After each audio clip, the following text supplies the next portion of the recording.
এক নম্বর প্রশ্নে বলা হয়েছে ৬০ এবং ৭৫-এর মধ্যে মৌলিক সংখ্যাগুলির যোগফল কত।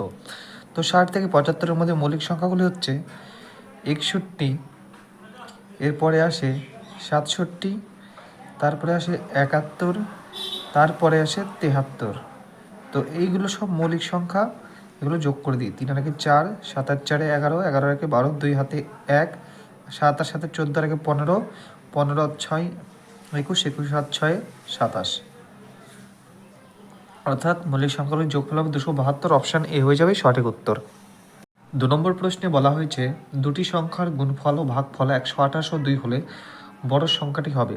তো যখন গুণফল ও ভাগফল দেওয়া থাকবে, বড় সংখ্যাটি বার করতে গেলে রুট ওভারের মধ্যে গুণফল ও ভাগফল গুণ করে দিতে হবে। তো 128 গুণ 2, গুণফলটা হচ্ছে 128 আর ভাগফলটা হচ্ছে 2।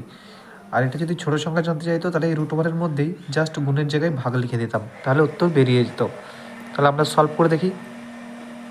128 দুগুণে 256, আর 256 মানে এটা হয়ে যাবে 16, 16 স্কোয়ার 256, তাহলে বড় সংখ্যাটি হয়ে যাবে 16।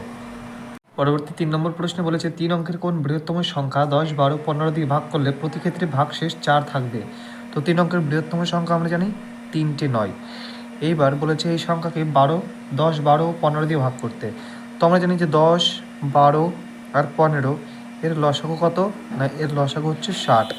তো এই 60 যাকে ভাগ করতে পারবে তাহলে এই 10, 12, 15ও তাকে ভাগ করতে পারবে। তাহলে আগে দেখি 999-এর কাছাকাছি কোন সংখ্যাকে 60 দ্বারা ভাগ করা যায়। তো 60-কে 60 থাকছে 9, আর এখানে থাকছে 3, তারপরে থাকছে 3, তারপরে 6, 6, 36, 360, এখানে থাকছে 9 আর এখানে থাকছে 3।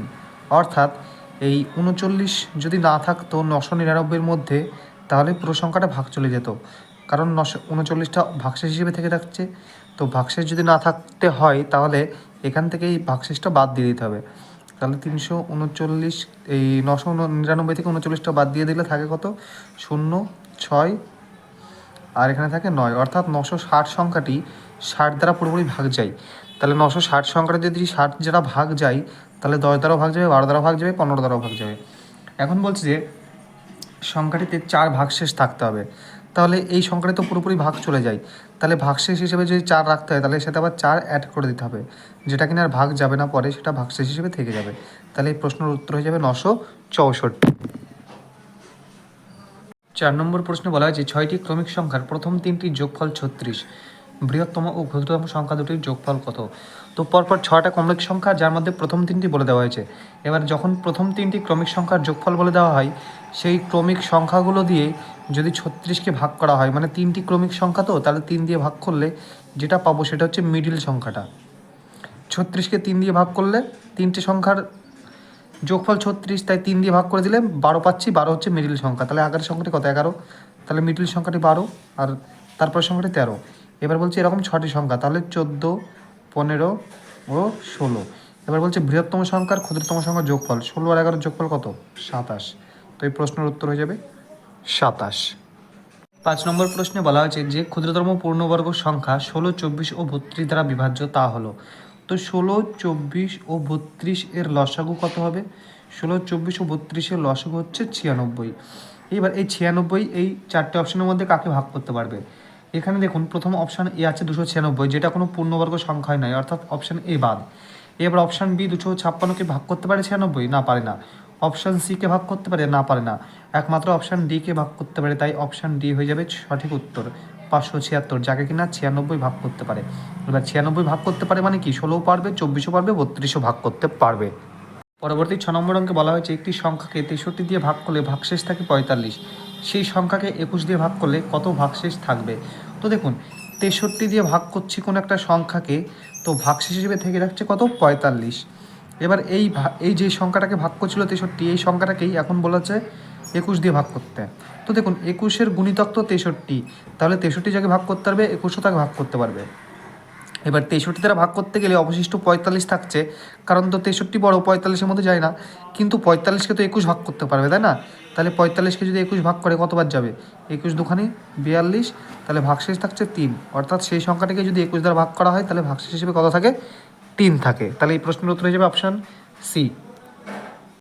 পরবর্তী 7 নম্বর অঙ্কে বলা হয়েছে 160 এর নিকটবর্তী কোন সংখ্যাকে 8, 9 দিয়ে ভাগ করলে প্রতি ক্ষেত্রে 3 ভাগ অবশিষ্ট থাকবে।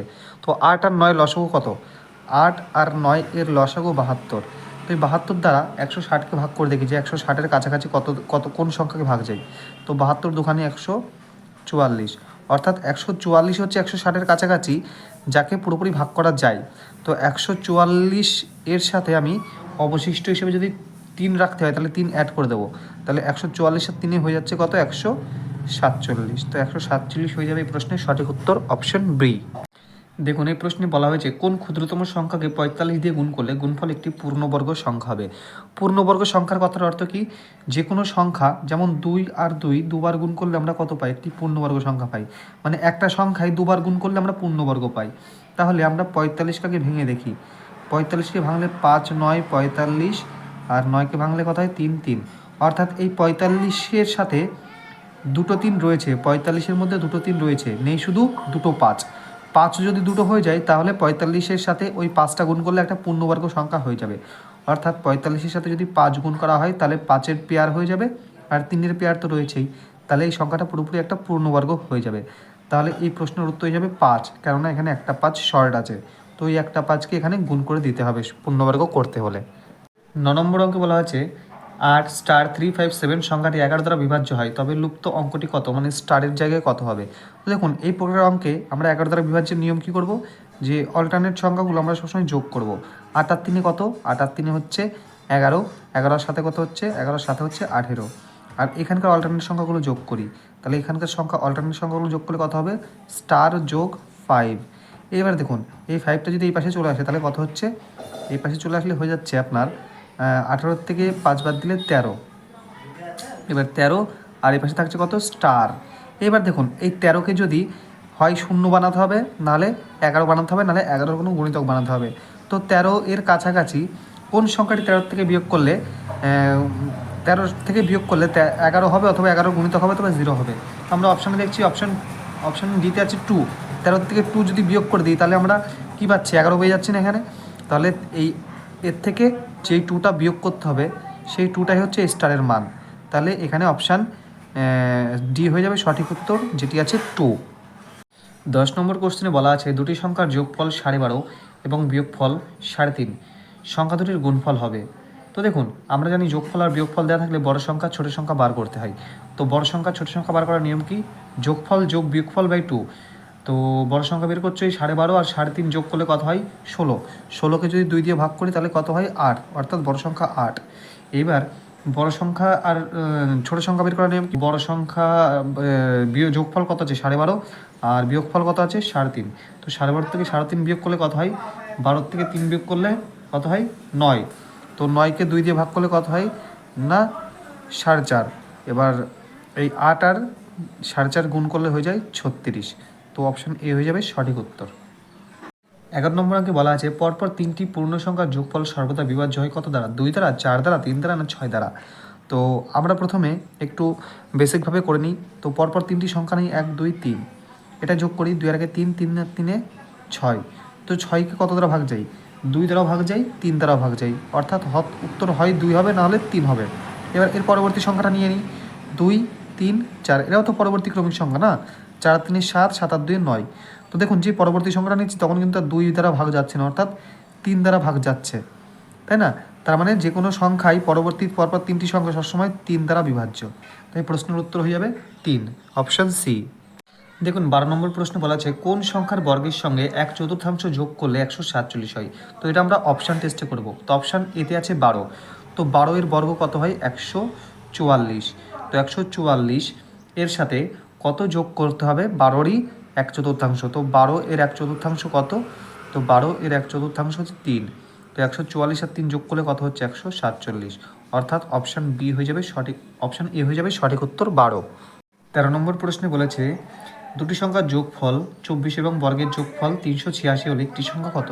তো দেখুন দুটি সংখ্যার যোগফল মানে কি? a প্লাস বি ধরে দুটি সংখ্যা যার যোগফল 24, আর বলেছে তাদের বর্গের যোগফল, অর্থাৎ a স্কোয়ার প্লাস বি স্কোয়ারের কে 386 বলেছে দুটি সংখ্যার বর্গের যোগফল।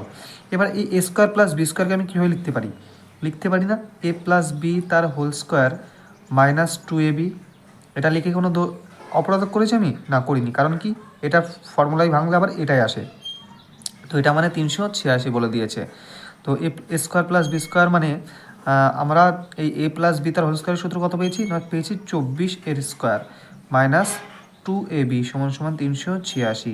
তো 24-এর স্কোয়ার করলে কত হয় 576, যেটা কিনা আমি এই পাশে নিয়ে নিলাম, অর্থাৎ মাইনাস 2ab সমান সমান 386 মাইনাস 576। তো মাইনাস 2ab সমান মাইনাস 190, মাইনাস মাইনাসে কেটে গেলে 2 আর 190 কাটলে কত হয়, এ বি এর মান 95। তো এ বি যোগ করলে হয় 24 আর এ বি গুণ করলে হয় 95।